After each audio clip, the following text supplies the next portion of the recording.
Danny Glover reading a young John Lewis, the congressman from Georgia. What about that speech? Yeah. It actually wasn't given, was it? No, the speech was given in that way, but it was truncated. It was censored.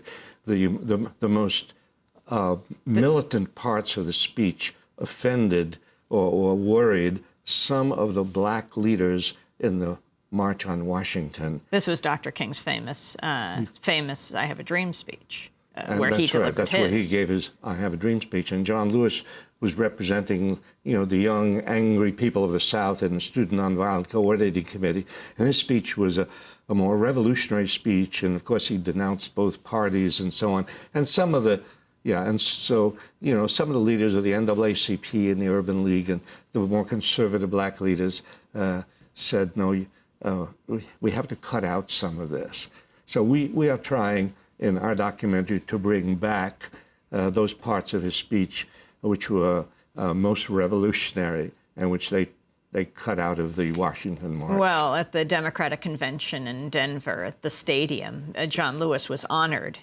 When President Obama was inaugurated, he shook John Lewis's hand. He was on the main stage at the Capitol right there when President Obama came down the steps. Your thoughts on President Obama today, the first African-American president? I wish President Obama would listen carefully to Martin Luther King. I'm sure he pays verbal homage, as everyone does, to Martin Luther King. But he ought to think before he sends missiles over Pakistan, before he agrees to this bloated military budget, before he sends troops to Afghanistan, before he opposes the single-payer system, which you talked about earlier in your program. He ought to ask, what would Martin Luther King do, and what would Martin Luther King say? And if he only listened to King, he would be a very different president than he's turning out to be so far. I think we ought to hold Obama to his promise to be different and bold and to make change. So far, he hasn't come through on that promise. When Barack Obama was running for president, asked in the debates who would MLK endorse, who would Dr. King endorse, he said, none of us. Yeah, that's true. Because King believed, and this actually is one of the themes of our people's history, is that you cannot depend on presidents and you cannot depend on elections and voting to solve your problems. People themselves, organizing, demonstrating, clamoring, they are the only ones who can push the president and push Congress into change. And that's what we have to do now with Obama. We have to point to what Obama said in the course of the campaign when he said, we not only have to get out of Iraq, we have to get out of the mindset that brought us into Iraq. Obama himself has not gotten out of that mindset yet, and I think we, the people, have to speak to him about that. How? Well, these people that I saw in your program earlier who were demonstrating for the single-payer health system, which Obama is very, very reluctant to endorse, they were doing what needs to be done. They were committing acts of civil disobedience.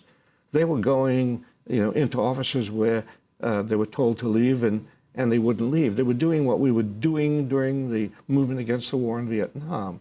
They were doing what the black movement was doing in the South.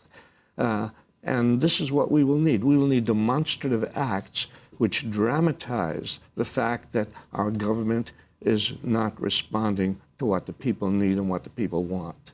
What's the alternative to war with Afghanistan and Pakistan? Well, the alternative to war is to send food and medicine. I was with a taxi driver from Afghanistan, and I always start up a conversation with taxi drivers because they know more than most news commentators. And so, not you, I'm not talking about you, Amy, of course, but he was from Afghanistan. I said, what do you think about Obama sending more troops to Afghanistan? I didn't tell him what my position was. He said, we don't need troops. He said, we need food and medicine. We ought to stop thinking that we must have military solutions to the problems that we face in the world. The solutions that we need are the solutions of dealing with sickness and disease and hunger. That's fundamental. If you want to end terrorism. I'm telling you, the great historian, you have 5 seconds. If you want to end terrorism, you have to stop being terrorist, which is what war is. Howard Zinn, he'll be tonight at 92nd Street Y in New York. I'm Amy Goodman. Thanks for joining us. This is